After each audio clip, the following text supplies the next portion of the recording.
Have you ever found yourself in a situation where following company rules to the letter turns everything upside down in the most unbelievable way? In today's video, I'll take you through 6 epic malicious compliance stories where employees use every single word in the handbook and every black and white procedure to teach their bosses a lesson they'll never forget. Dim the lights, tighten your headphones, and let's step into the first story. Story 1. The counterattack chair, when strictly following the rules brings down the boss.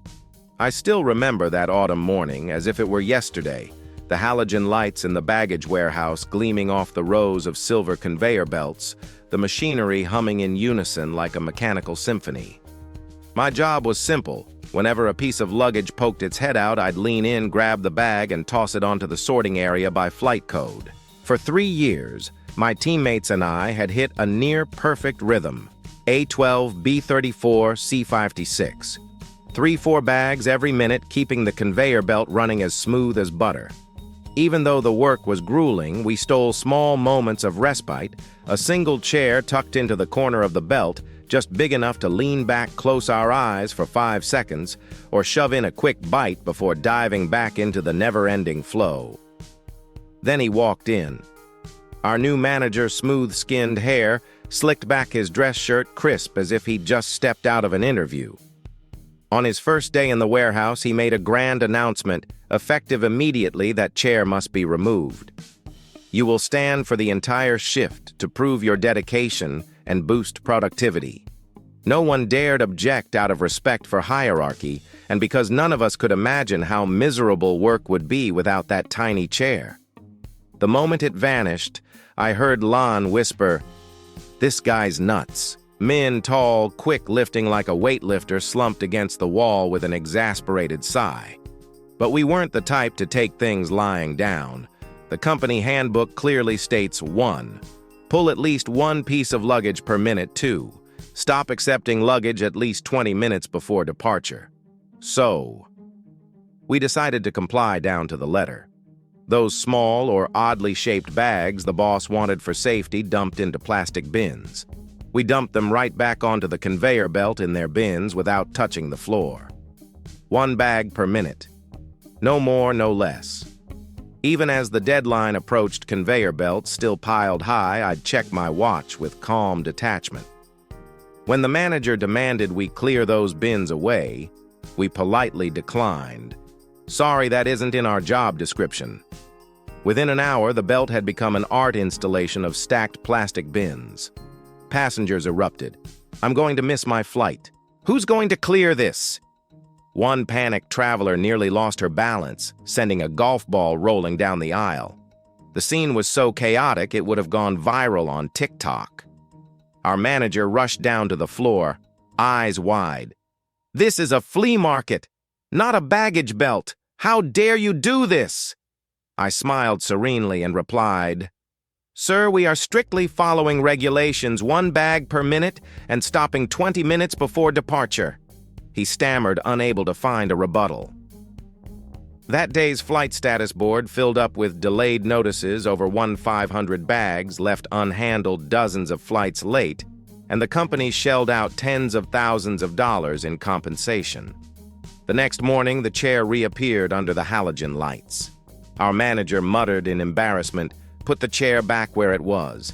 The entire warehouse cheered and breathed a collective sigh of relief we had beaten him, with his own rules. From then on, that chair by the conveyor wasn't just a rest spot, but a symbol of our little victory of wits. I still brag to my wife, "Honey, the moment you quote the rules verbatim, you can shut down any so-called reform." And whenever I share a beer with friends, I'll say, "Written rules in black and white, read every word, and the world has to bend to them." If you have your own chair, never underestimate it. It's the talisman that keeps you and the process from turning into utter chaos. And if any boss ever dreams up a bold reform, remember, 1 well-defined rule is all you need to exploit to the fullest. Story 2. The rental property's counterattack, when rent broke the landlord's heart. I had been telling my wife again and again about the beautiful memories we made in that 5-bedroom 3200 FT2 rental home we moved into back in 2008. The previous owner, a kindly old gentleman, would drop by often for a cup of tea, always praising my handiwork whenever I installed new light bulbs or fixed a squeaky door hinge. I adored that place mornings when the sunlight would stream through the living room windows and the birds in the garden would chirp as if just for me. At just $1,600 a month, it was a steal, and the rent never went up even after 16 years. Then in 2024, the landlord passed away. His son, a sharp-dressed young man with calculating eyes, showed up holding a giant notice. Starting next month, the rent will be $4,000, or you must vacate within 3 months. I read that paper over and over, frowning at the $2,400 increase, nearly triple our current rent. He shrugged and sneered, "The market's hot. Take it or leave it." I smiled warmly and held up our original lease. "See this clause. It's a month-to-month agreement, but it clearly states you must give 3 months' notice before any rent increase." He scowled and barked, "If you don't like it, move out. I don't need you that badly." That very evening, I messaged a few neighborhood friends. "Get ready to break the ban. Let's follow the contract to the letter." Lon. My next-door neighbor replied instantly, "Let me know if you need anything." Kauthang, my old roommate, called, "Remember that cream-painted porch you just redid? Get ready to strip it clean." A week later, he arrived with an inspection team rifling through drawers and opening closets to scrutinize my personal belongings. When I objected, he waved me off. "I have the right to inspect when I'm managing the property," I pretended to type at my computer and said politely, "Of course, just as long as you follow the contract and give the required 3 months' notice." A few days after that, I was served with a lawsuit accusing me of unauthorized alterations for installing a dog door at the back. I chuckled privately. The old door was still neatly stored in the garage, and I even had written permission from the previous owner. The court order read, "You have 30 days to restore the property to its original condition." So I began restoring the house step by step. Front yard pond. Once a serene resting spot, I had it filled in with soil and leveled completely. Tool shed. The old shed where I stored repair tools was dismantled and removed. All upgrades, closet organizers, garage shelving, the wall-mounted TV, and the new air conditioner, everything was replaced with old, worn-out fixtures. Every action was documented with invoices and receipts. I submitted a full dossier proving what I had added and demanded he restore each item at his expense. In the courtroom, facing both sides' lawyers, I laid out photocopies of every purchase receipt alongside the judge's ruling. The property must be restored to its original state. The landlord's attorney brazenly argued that all improvements become the landlord's property, but my documentation shattered that claim like a mummy exposed to daylight. Result, I won and was awarded full reimbursement of my legal fees. He had to swallow his pride, and I got the house back exactly as it was, although my heart ached, knowing the home filled with so many memories had become a battlefield. 3 months later, I received an unexpected call from the late landlord's younger sister. "Sis, that house is really worth about $700,000. Your brother sold the furnishings to a big company, then sold the house for only $550,000. I let out a wild laugh. I just followed the contract and the court order. She thanked me and said she'd shared roughly $175,000 with each family member. That was the real victory. And the landlord, he was left broke and empty-handed. When someone loudly demands more money from you, insist that they follow every single clause of your contract. Malicious compliance isn't just about sticking it to them. It's the ultimate test for anyone who tries to impose unfair rules. Story 3. The massive nonprofit invoice. When volunteer work became an empire of invoices, I still remember the moment I first stepped into that nonprofit's headquarters as if it were yesterday. In 2000, I began as an enthusiastic volunteer toolkit in hand, ready to contribute to the community with an open heart. In those early days, I took part in everything from serving charity meals to building the stage for the annual TV bingo fundraiser, the event I came to think of as the organization's signature. In 2019, they offered me an official position, 25-hour, on a 3-month temporary contract. My heart leapt. At last I'm being recognized, but when those 3 months passed, they still hadn't found my replacement, so I quietly kept working for free, so no event would be missed. 6 months, 9 months, then 15. I poured in more hours than the contract stipulated, never complaining, because I believed I was helping build something meaningful. One day, the chief financial officer called me into his office. "Raja, we need an invoice for your last 15 months of work. And remember to deduct 10 hours per week for your volunteer time per our original agreement." I nodded with a bright smile. "Of course, I'll send it right away." But inside, I knew this was the perfect springboard for a spectacular bit of malicious compliance. That evening, I secretly texted a few longtime colleagues, "Get ready to draft a huge invoice. I'm going to follow the 10-hour volunteering rule to the letter." They stared at me in disbelief. "Are you crazy? How are you going to bill all that?" I just grinned. "Wait and see." I sat at my desk until 2 a.m., an iced coffee glass half empty by my side, my screen alight with 100 lines of logged hours from prepping TV bingo slides to advising on live stream tech. I typed out each line item. Project management, 10 hours, week X, 60-hour, $600. Technical support, 15 hours, week X, 80-hour, $200. Marketing and promotion, 5 hours, week X, 120-hour, $600. Then I deducted volunteer time, 10 hours, week X, 25-hour, $250. But the grand total still came to nearly $3,000 per week, 3 times the roughly $1,000 they'd expected. The next morning, the CFO's eyes nearly popped out when he saw the invoice. "What is this outrageous amount?" he bellowed. I remained calm and replied, "This is exactly what you asked for. Billable rates for each task minus 10 volunteer hours every week." The room fell silent. Board members exchanged stunned glances until someone finally murmured, "We never imagined Raja would go this far." All eyes turned to me as though I were the architect of some financial marvel. I didn't stop there. I leveraged our in-house budget to hire a few freelancers on a new platform, meaning the organization kept paying, but I did far less of the heavy lifting.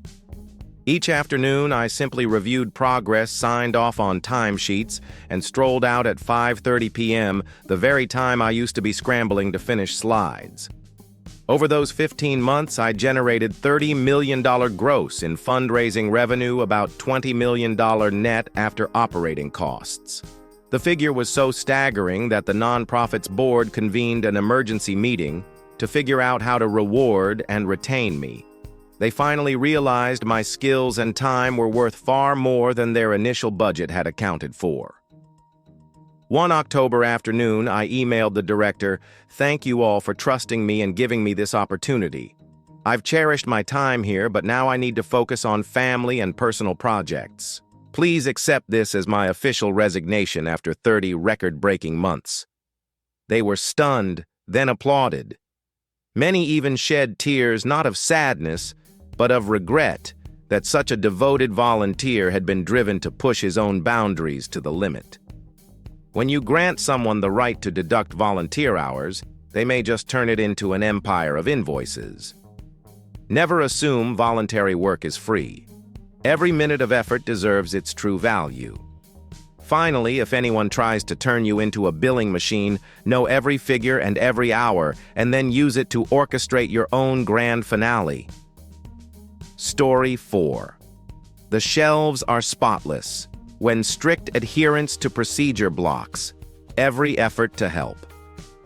Since I started working at this small retail store, I treated it like a training ground, stocking shelves, taking inventory, even learning how to lace up the correct pair of shoes.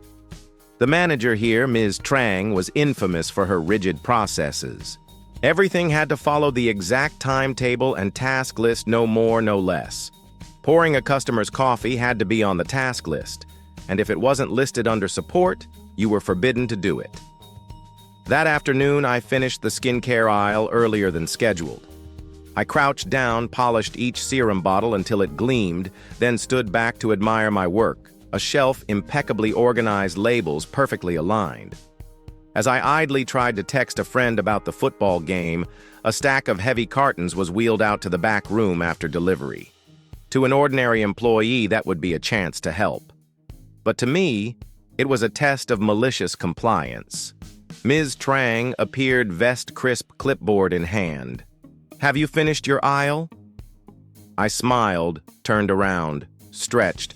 "I've completed 100% of the tasks on the schedule." She nodded and waved me away. "Then just stand there until your shift ends, don't do anything else." I glanced around, no one else dared touch those cartons. A customer asked, "Excuse me, I'm looking for dry hair shampoo." I bowed politely. "I'm sorry, that's not my department." Another customer inquired, "What's the discount on body lotion today?" "I'm not authorized to advise on that department, ma'am." Cartons piled higher, the dairy display wobbled and collapsed, but I complied, silent and motionless in the exact spot I'd just cleaned. 60 minutes ticked by, then 90, then a full 2 hours, and I didn't step outside my assigned square once. When Ms. Trang returned, her face had drained of color. "Why haven't you helped at all? Don't you realize we have a merchandise backlog?" I flashed a polite smile and held up the schedule. "I'm only doing the tasks listed here. You didn't assign anything else." A coworker grabbed my sleeve in alarm. "Min in the back needs help carrying boxes, he's already injured." I shook my head. "Not my job." "Ms." Trang snapped. "Don't get smart with me. From now on, only follow the process." "Exactly." Outside, frustrated shoppers began to walk away. An elderly woman clutching a purchase grabbed my arm. "This is the worst service, must I carry this myself?" "Now." I offered a wry smile. "I'm sorry, I'm not assigned to support that department." Whispers spread through the store. "How is this place still open? Click and collect is faster." Customers drifted out and sales plummeted. At the end of the shift, Ms. Trang approached, lips pressed tight. "Tomorrow I'll revise the task list. Once you finish one section, you may move on." I nodded. "Yes, ma'am." She turned and hurried away. The team exchanged knowing smirks. "She'll have to change the process tomorrow." True enough, the next day, Ms. Trang allowed floating staff to help other sections once their own tasks were done. The store buzzed with activity again, customers were happy, and sales rebounded. When you force employees to follow procedures like machines, they will obey every step to the letter until everything grinds to a halt. People need flexibility, not robotic routines. Sometimes the smallest act of assistance is the best way to maintain performance and satisfaction. Story 5. From Rage to Reflection, when overtime pulls the whole team. Along exhausting beginnings, I used to believe that in finance, if you put in the extra hours, you'd earn praise promotions, even hefty bonuses. But my journey proved the opposite, an unmistakable illustration of the saying, when you give too much, people will demand less. It all began in the summer of 2023, when our firm decided to roll out a brand new trading platform. Everything came at us fast, tight deadlines, endless bugs, and the CEO breathing down our necks for progress reports. That's when I goes by Infinity stepped up to the plate. Every week I was logging 75 hours from the first keystroke in the morning to well past midnight, my eyes ringed in permanent raccoon shadows. Co-workers would worry, "You're going to burn out." I'd shrug and smile. "No worries, as long as the system runs smoothly, I'm golden." Then one overcast morning, the VP of Finance summoned me into a small conference room, his tone icy infinity. "It's a shame you're working like this. We've invested a fortune in this platform. If you can't deliver efficiency, who's to say AI won't replace you? I nearly keeled over. AI replace me. Are you joking?" But he kept a stern face as though he'd already scripted the inflation of my professional pride. That night I lay awake thinking, I can't keep this up. The next morning, I made a bold decision. 1. Cut back to 45 hours per week, no Saturdays, no Sundays, no late-night emails. 2. Only complete core responsibilities, KPI reports, and critical bug fixes. Other tasks, let them wait. 3. Continue direct support for my immediate manager. He'd always treated me well. At first, the VP flew off the handle. "Why aren't you answering weekend emails?" I replied calmly. "Company policy states overtime is required only when my direct manager explicitly requests it." No one could argue. After all, I was still playing by the rules. Within weeks, the project timeline unraveled. Deliverables fell behind, and senior leadership scrambled to diagnose the problem. The CEO convened an all-hands meeting, grilling each team lead, "Why are we so delayed?" The other managers nervously described the eerie silence of infinity. The biggest surprise was my teammates. Privately, they admired my stance and decided to follow suit. If infinity can do it, so can I. Before long, a small rebellion took shape. Everyone pared back their hours in the same way. We still hit our deadlines for essential tasks, but we stopped sacrificing our health. The result was a sense of freedom and unity, as if we'd all joined hands to step out of the storm of deadlines together. By quarter's end, the company had no choice but to hire an additional staff member for my team because the work proved more complex than anticipated. The VP winced every time he saw the payroll. We paid extra and got less output. As for me, I wrapped up my deliverables and prepared to transfer to a department that truly respects personal time. In my resignation email, I wrote, "Thank you, VP, for reminding me about AI. Thanks to that warning, I've come to understand my true value. I leave this company with gratitude for the balance I now cherish and the recognition of my real worth." They were stunned, then offered applause. Some even teared up, not out of sadness, but regret that a devoted colleague had to push boundaries to be heard. Dare to pull back, and you'll expose the flaws in the system. Disciplined silence is more powerful than the roar of an engine. Above all, an environment that respects personal time is where talent truly wants to stay. Story 6. The clock's prank, when every punch records your whole life. I still remember my very first day at the company when the automated time clock screen flashed a short greeting, "Welcome Infinity to the team," alongside a smiling emoji. I pictured a professional environment, fair compensation, friendly colleagues. But before long, that timekeeping system became a strict master, relentlessly tracking every minute of my existence. The rules were crystal clear. The company used a 15-minute increment system, meaning, if you clock in before the 7th minute of a segment, it rounds back to the start of that 15-minute block. If you clock in after the 7th minute, it rounds forward to the end of that block. For example, clocking in at 8:03 registers as 8:0, while clocking in at 8:09 becomes 8:15. The same applies to clock-out times. It sounds fair on paper, but in practice it made everyone stress more than a national exam. I wasn't worried about machine failures, but losing even one unpaid minute felt like losing $5. On day 1, I confidently arrived 6 minutes late, expecting to be rounded back to 8:0. The screen blinked, check-in 8:0. I sighed in relief. But that evening, in a rush to leave, I punched out at 17:16, and the machine logged checkout 17:15. I shrugged. Fine, I still have my full 8 hours. But by day 2, the system became a saboteur. One morning, I waited for a colleague to finish a report and coach a trainee before clocking in and punched at 8:07:30. The system marked me late at 8:15, instantly erasing the first 15 minutes. It felt like the company was siphoning 15 minutes off my life. And because any shortfall had to be covered with PTO paid time off, even a single 7-minute miss meant a 15-minute deduction from my leave bank.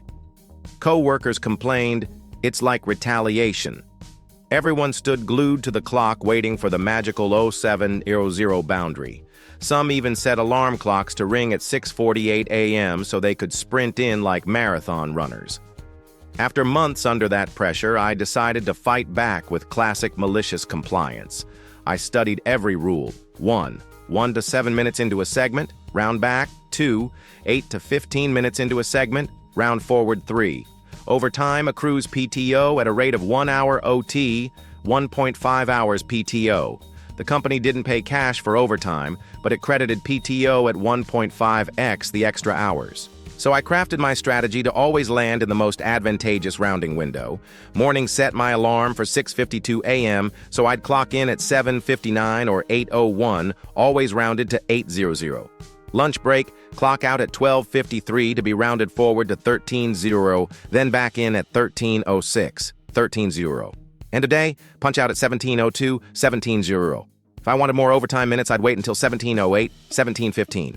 By doing this every day, I accumulated 28 bonus minutes daily, 28 minutes x 5 days, 2 hours, 20 minutes, 2.33 hours OT, 2.33 hours OT x 1.5, 3.5 hours PTO. That's right, nearly 1 to 2 hours of PTO each week, equivalent to over half a day off. Suddenly, weekends for travel or home movie marathons felt within reach. When my manager complained about everyone blowing through PTO, I calmly reported I'm simply following what the system allows, and I've legitimately earned this PTO. They were speechless. No one dared oppose, since I was still obeying the exact rules. Colleagues quickly followed suit, and HR soon found itself swamped with emails from employees asking how to log OT and PTO. They even called in IT to tweak the algorithm, but the policy clearly stated, the time clock system is the sole source of truth. When the rules turn every minute into a noose, a few well-timed clicks can let you slip free. Time is as precious as money. Never let the system exploit a single second. Sometimes the clock's own prank gives you the days off you never expected and forces the company to rethink its time tracking policies. That is the story of Infinity's clever counterpunch against the 15-minute time clock system. And you ever exploited a hidden loophole? So we've just witnessed 6 instances of strictly following the rules. Each story isn't just highly entertaining, it also makes us reflect on the limits of both procedures and people. In the corporate world, knowing the rulebook is one thing. Skillfully exploiting it is an art in itself. Which story impressed you the most? Leave a comment below and let me know. If you enjoyed these darkly humorous biting twists, don't forget to like this video, comment to share your own experience, subscribe to the channel so you don't miss the next episodes. See you in the next videos, where we'll uncover even more everyday tales that are just as bold.